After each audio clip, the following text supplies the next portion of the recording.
C-peptide is a small protein made of 31 amino acids. Although it was previously thought to be an inert byproduct of insulin, studies focusing on C-peptide have shown that it is an incredibly important biomolecule. C-peptide connects the alpha and beta chains of insulin in the pro-insulin molecule. The C-peptide chain is cleaved from the pro-insulin before the alpha and beta chains of insulin, connected by disulfide bonds, are secreted from beta cells. Typically, C-peptide is secreted in equal molar amounts as insulin in the blood. Type 1 and type 2 diabetes can be distinguished by measuring the C-peptide to creatinine ratio in the urine. A reading below 0.2 nanomole per millimole would suggest that a person has type 1 diabetes, because low C-peptide levels indicate the absence of insulin production. A reading exceeding 0.2 nanomole per millimole would suggest that a person has type 2 diabetes, as elevated C-peptide levels indicate excessive insulin production due to insulin insensitivity. The exact pathway of C-peptide in the body still remains unclear. However, many scientists have proposed potential interaction pathways. One model suggests that the binding of C-peptide to a G-coupled protein receptor starts a cell signaling cascade. The binding causes intracellular calcium levels to rise, and this activates the endothelial nitric oxide synthase. Endothelial nitric oxide synthase produces nitric oxide as a signaling molecule to activate protein kinase C and mitogen-activated protein kinase. These kinases in turn activate sodium-potassium ATPase. Sodium-potassium ATPase is a plasma membrane cation pump whose activity is essential for the normal functioning of the body. This enzyme is responsible for regulating cell volume, sending signals and coordinating cell activity, and maintaining concentration gradients between the cell cytoplasm and surrounding environment. C-peptide administration is positively correlated with the sodium-potassium ATPase activity, and therefore complications associated with reduced enzyme activity are a concern for people with type 1 diabetes. Synthetic insulin that is administered in insulin therapy via injections or by an insulin pump contains only the alpha and beta chains of insulin. Therefore, people with type 1 diabetes have no source of C-peptide. It is thought that some of the long-term complications of type 1 diabetes, including decreased blood flow to microvascular tissues, kidney failure, heart disease, dysfunction of retinal cells, and diabetic peripheral neuropathy might not only be caused by extended periods of hyperglycemia, but instead might be due to the lack of C-peptide.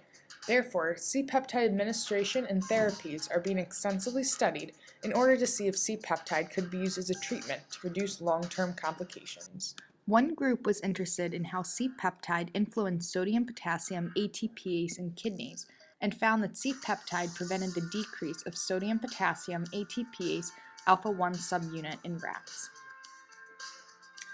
By using real-time PCR with a fluorescence thermal cycler, the Nordquist group quantified mRNA expression for the sodium-potassium ATPase alpha-1 subunit. 4 groups of rats, including normal, diabetic untreated, diabetic insulin treated, and diabetic treated with C-peptide, were compared. The data shows that there was an observable decrease in mRNA expression levels for the untreated and insulin-treated rats.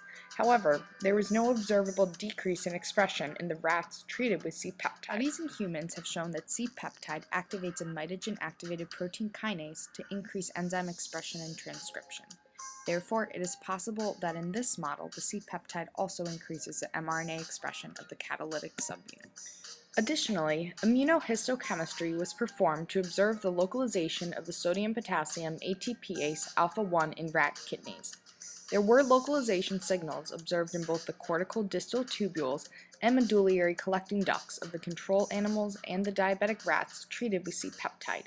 Yet, the untreated and insulin-treated diabetic rats showed a decrease in localization in the medulla. Overactivation of protein kinase C leads to internalization of the sodium-potassium ATPase. Since C-peptide can prevent overactivation of the kinase, this may explain why the rats treated with C-peptide did not show decreased localization of the cation pumps. These results led to the conclusion that C-peptide is responsible for preventing decreased expression of the alpha-1 subunit, and that C-peptide is important for the regulation of the enzyme. Although this study demonstrates that C-peptide administration may be able to reduce complications, the rats had diabetes for only a few weeks, and therefore may only have minor complications compared to the complications a person would develop after having diabetes for many years. Therefore, it will be crucial to design studies that compare C-peptide's ability to reduce a wide spectrum of complications. Also, based on the data, it is interesting to consider whether complications could be prevented by C-peptide administration starting at the time of diabetes diagnosis. Furthermore, biochemical pathway details of C-peptide are still being debated. It is thus essential to continue pathway studies in order to understand how and why complications develop and to aid in the design of potential C-peptide therapies.